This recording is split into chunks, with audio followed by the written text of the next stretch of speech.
Welcome in, ladies and gentlemen, to episode 41 of the Memorial Memo KSR's Kentucky Women's Basketball Podcast. Um, we got a lot on the docket today, not quite as much as we did last time when we were in Rep Arena. Of course, that was kind of unique because not to say we were filling time because we had a lot of talking points to hit, but we knew we were going to be there for a while, and we are like, all right, let's talk about as much as we can. Today's episode obviously won't be quite like that, but we still have a lot on the docket, definitely worthy of, starting up another podcast. And by the way, thank you to everyone who tuned in to the last episode. It was by far our most viewed episode to date. I think before that, it was my first interview with Kenny Brooks, and maybe the second one too now. I'm not sure. We're both in between 2,000 and 3,000 views. This one, last episode from BB and United Fan Fest is at 7,000 views. So, over double, almost 3 times the viewership. So again, thank you so much for tuning in. It means a lot to me. But more than anything, like it's so nice to be like basketball season. Finally, I love UK football to death, but it's been such a pain and such a drag. It's just so nice to be able to sit here. Like we have the men's basketball exhibition coming up, the blue-white game coming up later this week, which we're about to talk about. Like, it's just so nice to finally be like basketball season is here. So let's get into it, right? The main thing on the agenda for today is the preseason polls that have started to come out. And I'm going to start with Claire Strack, who, won SEC Defensive Player of the Year last year as a sophomore. Or we got the graphic on the screen. Start the AP poll. We got the AP poll that just came out. Kentucky is tied for 24th. First of all, I hate that you can do that. I get the voting system and there's like a numeric voting system. I hate that. Right? I hate the fact that there's this numeric voting. Like, I don't know. Like, figure it out. Don't have a way for us to tie. Kentucky is tied for 24th with Richmond. If you all can recall, ESPN put out a preseason poll of their own. Didn't have Kentucky in the top 25, and I made a huge deal out of how is Richmond ranked at number 19 and Kentucky's not ranked at all. Well, now in the AP we're tied with Richmond, so it just makes it even worse. You have UConn at number 1, which makes sense. South Carolina, the highest SEC team at number 2.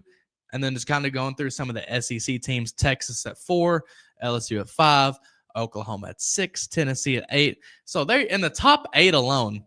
You have 1, 2, 3, 4, 5 SEC teams.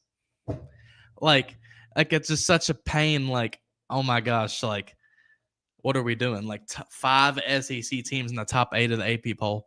Then you have Ole Miss at number 12. Just keep scrolling here. We have Vandy at 19. Vandy is a team people love, and I get it because they have Michaela Blakes, who, was far and away the best freshman in the country last year, scored like 50 points like 2 or 3 times. I mean, just absolutely insane. But they also lose Camille Pierre to NC State, who is actually ranked number 9 in the AP poll. She averaged like 20 and 9, right? So that's a big piece you're losing, I feel like. Louisville is at number 20. I know they're not in the SEC, but they're a rival worth talking about. And, of course, Kentucky tied with Richmond there at number 24. Just looking at some of the teams that Kentucky was voted ahead of, like Washington, Ohio State, West Virginia, Princeton. Princeton's a really good mid-major team. I'm not going to argue that. I think they could be a top 25 team at some point this season. Kansas State, Kansas, Stanford, South Dakota State, another really good mid-major squad. Illinois, Nebraska, and Columbia again, another good mid-major team. It's just one of those things where, and shout out to person in the comments who, we're 41 episodes in and we still get people who are like, is this a men's or women's basketball podcast? We got sources say that's for the men. All right, we're talking about women's basketball here. Yes, we're talking about women's basketball. Kentucky ranked 24th in the AP poll on the women's side. On the men's side, ranked number 9 because, if you're going to rank Kentucky 24th on the men's side, I think you're just an idiot. And I think I don't like Kentucky at 24 anyway in the women's side, right? I try to think about, like, what are we, like, think about last season where Kentucky ended the year at number 16. Okay, you think about the other teams around the country, and yes, there are teams that got better and whatnot. So you have Kentucky at 16. You lose Georgia Amore. That's obviously a pretty big deal. You lose Deja Lawrence. That's a big deal too. But the main thing is you lose Georgia Amore. I get it. She was super good. But you also bring in like Tony Morgan, who is an all ACC point guard. You bring in Josie Gilvin and Asia Boone, and granted, those aren't pieces that people on the national level are really looking at. But to me, it's just kind of shocking because you think about, well, you got Claire Strackbat, again, who we're about to talk about. You got Tiani Key back. You got Amelia Hassett back. Oh, by the way, here's an all-Ivy selection in Jordan Obi, who is, averaging 15 and 8 a game, shooting 38% from three. Dom Perova. There you go. Shout out to Hack. Get him, Kenny. There we go. See, I like whenever we got people. I'm fine with the confusion on like the men's basketball, women's basketball, but it's better when you stay around because the women's basketball program is pretty cool too. Anyway, I just don't understand the AP. Like, I don't know if it's like something they're doing to get on my nerves. I know some of those AP voters personally. Some of them I get along with, some of them I don't, admittedly. I don't know if they're just like trying to troll Kentucky fans because they know we care about women's basketball now. Like, I don't know what they're doing, but there's no way in hell. And again, Richmond is a very, very good mid-major team. I think Kentucky would probably be like a 15-point favorite, or at least they should be if they played on like a neutral court. I just don't understand the AP poll, man. Like, they got the top 10, right? You know what I mean? Like, I would not change a whole lot about the top 10, right? Personally. They have UConn 1. I have UConn 1. They have South Carolina 2. I have South Carolina 2. They have UCLA 3. I have UCLA 3. I have LSU 4. They have Texas 4. But that makes sense. I have Oklahoma 5. They have Oklahoma 6. I have Texas 6. They have Texas 4. I have Duke 7. They have Duke 7. I have Tennessee 8. They have Tennessee 8. I have Maryland 9. They have NC State 9. And then I have TCU 10. And they have TCU all the way down at 17. TCU is a team, like, I know they lose Haley Van Lith, but they also get Olivia Miles, like the best point guard in the country. Hello, right?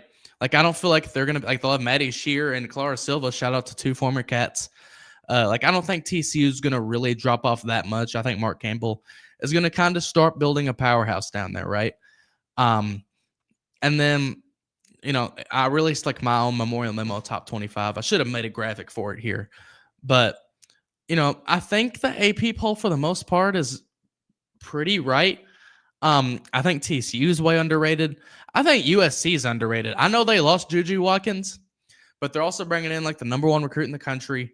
They're just a very solid squad all around. Like, at number 18, I think even without Juju, they're a top 15 team, somewhere in that North Carolina, Ole Miss, Michigan range, at somewhere between 10 and 15. And I think with Juju, obviously, I think they're like a top 5, 6, 7 team, right? And of course, Kentucky is super underrated. Like, what are we doing? 24th?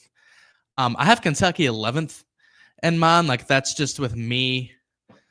Again, you think about the returning pieces too, and then you bring in Tony Morgan, which probably not as good as Georgia Amore, but can definitely, like, is still one of the top, take your pick, one of the top 10 point guards in the country.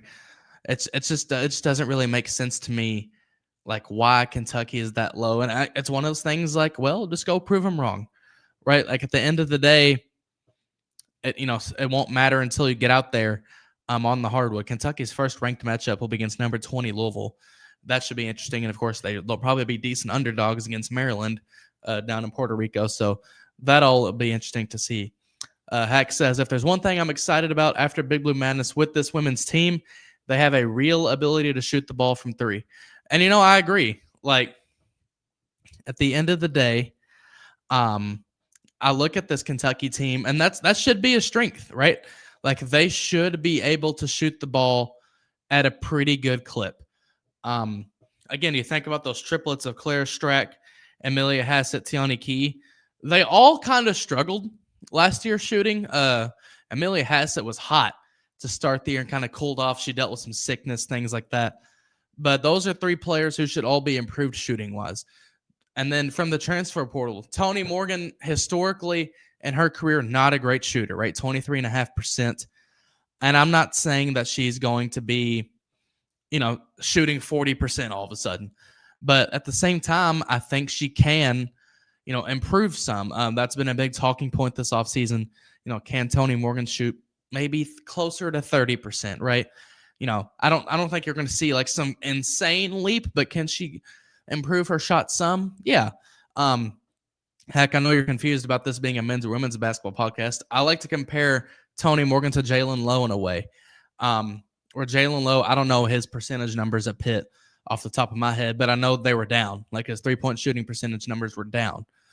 And one of the big things with Jalen Lowe was, okay, he's in this system where he has to be a volume shooter. He has to, take all the shots, and he's got to take bad, contested shots at times. And that's kind of, not as bad as it is with Jalen Lowe, but that's kind of, my read on the situation with Toni Morgan too. Like just in that system she was in at Georgia Tech, it was just kind of iffy. But I think at the end of the day, she can take better shots, higher quality shots here at Kentucky that should help her percentage.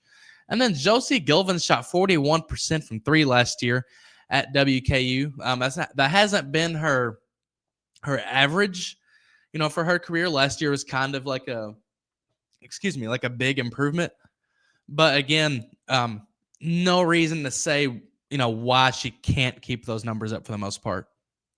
And then you have someone like Asia Boone, who Kenny Brooks has called one of the better shooters in the country. I don't know if I'll go that far. She's definitely one of the better shooters in the SEC. There's just so many great shooters in the country. I don't know. But, and then again, it's just Lexi Blue, who can shoot. Dom Perova, who shot 41% at Oregon State. Like this team, they can put the ball in the hoop. And that's one reason why I think they should be higher than 24th in the AP poll. But again, Kenny Brooks and the team will have to show them why everyone's wrong. Back to what I was originally hitting on before I noticed the graphic we had on the screen. Clara Strack, preseason All SEC second team. It's just one of those things. Again, she was SEC Player of the Year. I get it, but I don't, because let's take a look at the preseason SEC. Right, Madison Booker Player of the Year. I'm fine with that. I would agree with that. All SEC first team. And what bothers me, okay, now I'm going to just go on like a little tangent. There's 5 players listed here, which I actually think should be the norm, right? You should have 5 players listed on a team, on your first team or second team, because you run 5 players out on a court. But why is the SEC now all of a sudden just going to do 5 players? Because last year, I think they did 8 or 9. Like I saw the Big Ten, or as ACC, one of the two, with their preseason poll, and there was 8 or 9 players on the first team, and it's like, what?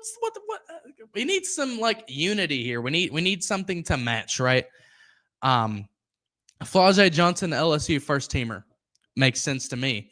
Joyce Edwards, first teamer at South Carolina. I'm a bit iffy on that, but I get it. I'd have her there too.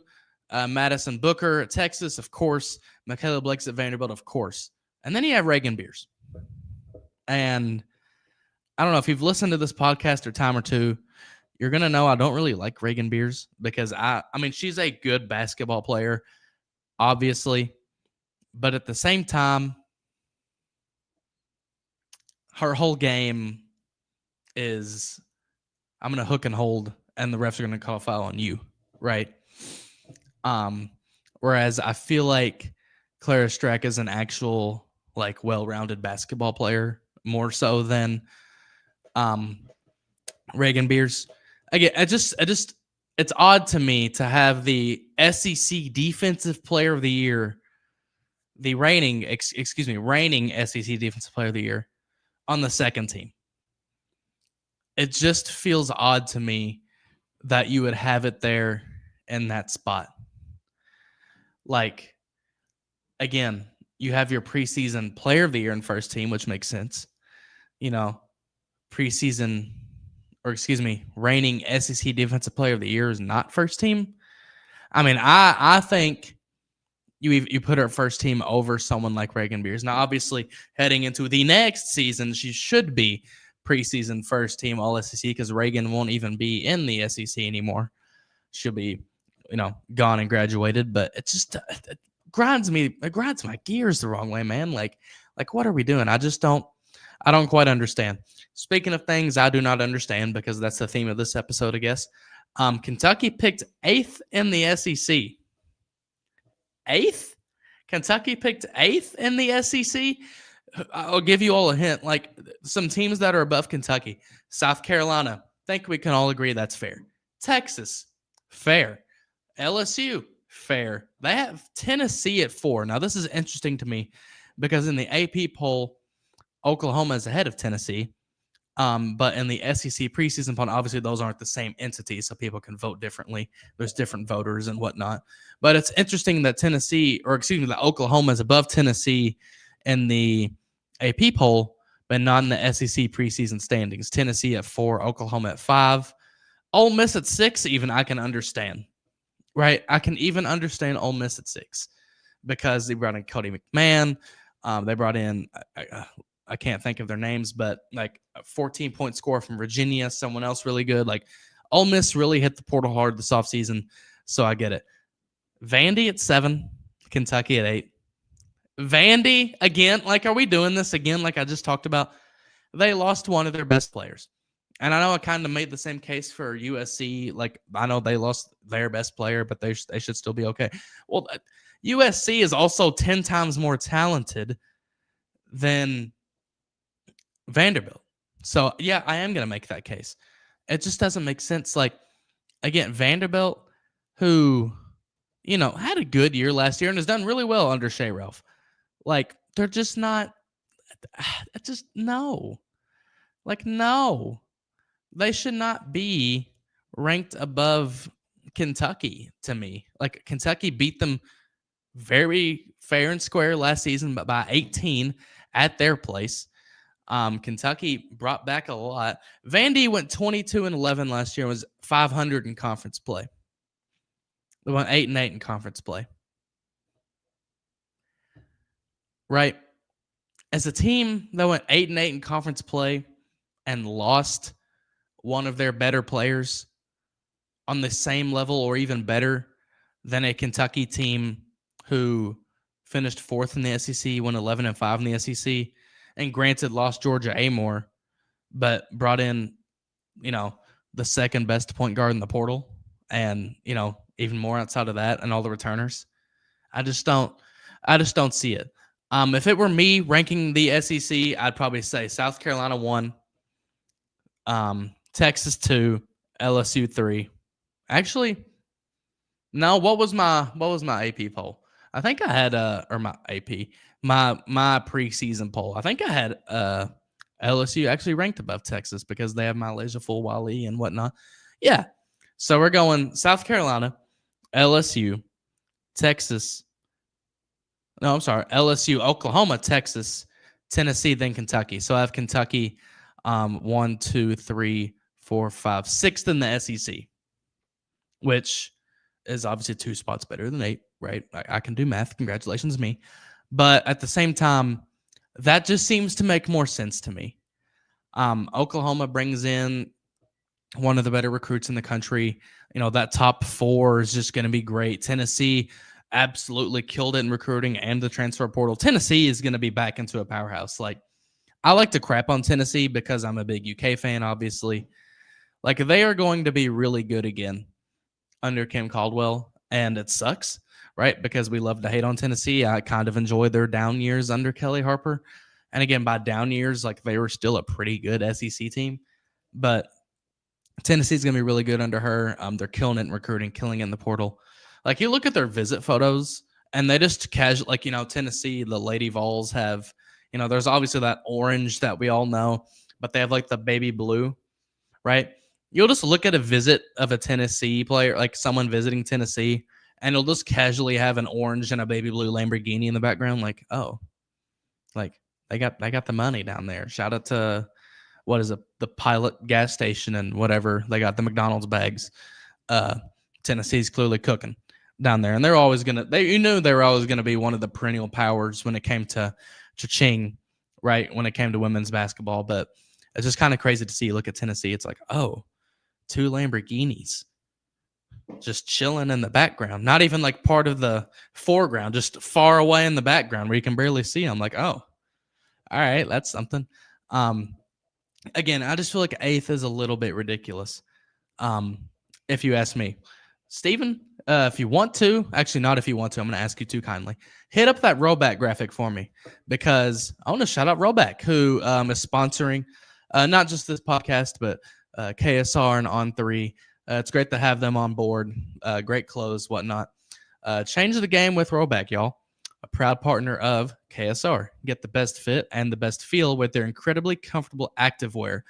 From polos and quarter zips to shorts and Delta Performance pants. I don't even know what Delta Performance pants are, but those sound awesome.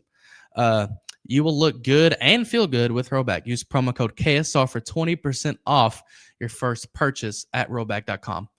I mean, hey, I'm gonna have to use that promo code. I don't know if employees are allowed to use that, but that's not like 20% off. Hello, Rhoback.com for all of your activewear needs. Moving on to the blue-white game, because that's kind of the last little talking bit that we have. Again, after so much talk last episode, yes, it's a little bit reduced this episode, but hey, what are you gonna do, right? Like, it's getting to a point like we're getting close to the season. I wish we had some exhibitions. This is something I will say, right?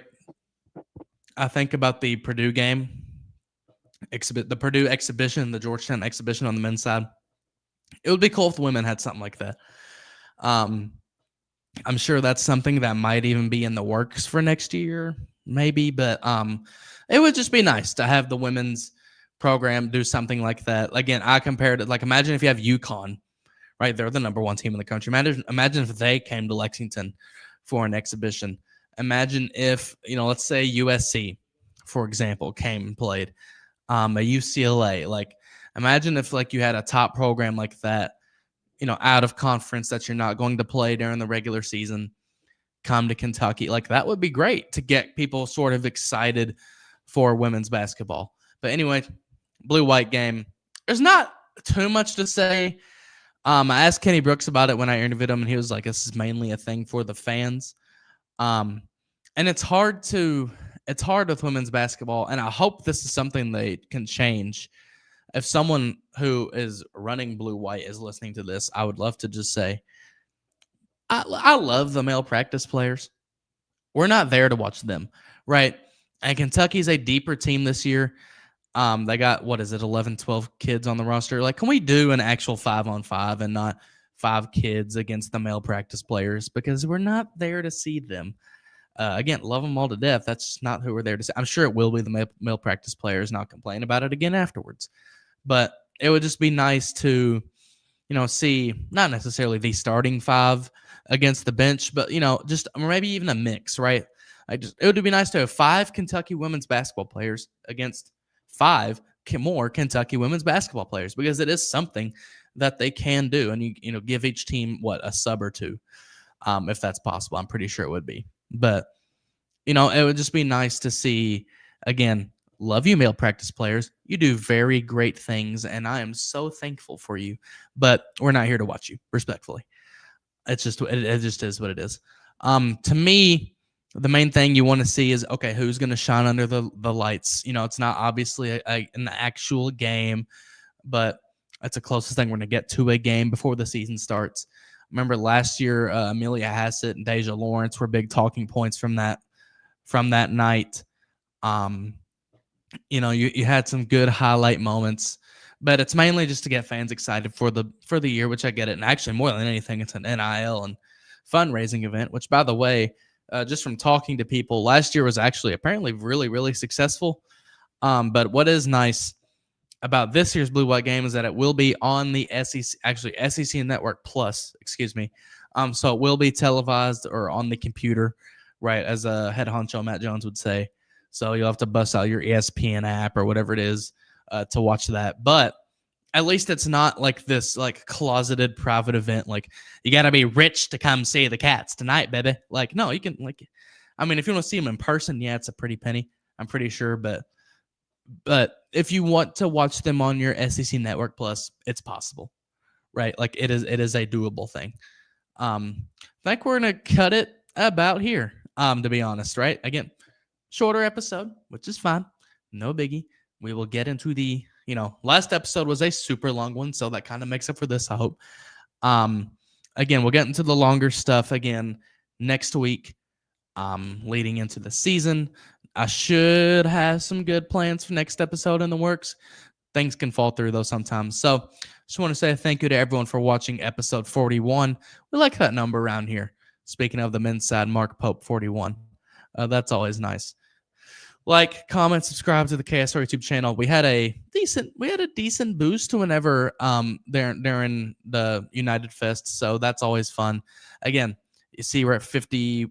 Let's see if I can do the fingers. You see down there we're at 51.6K. Get us to 52K, 53, 54, and so on. Really appreciate it. Steven, again, like to shout him out all the time because he does some great work for us. Again, not just for me, but for everyone on the KSR YouTube network branch that we got going on, everyone over here at KSR. So I'm going to shut up. We're going to get out of here. Thank you all so much for watching. We will see you guys next time.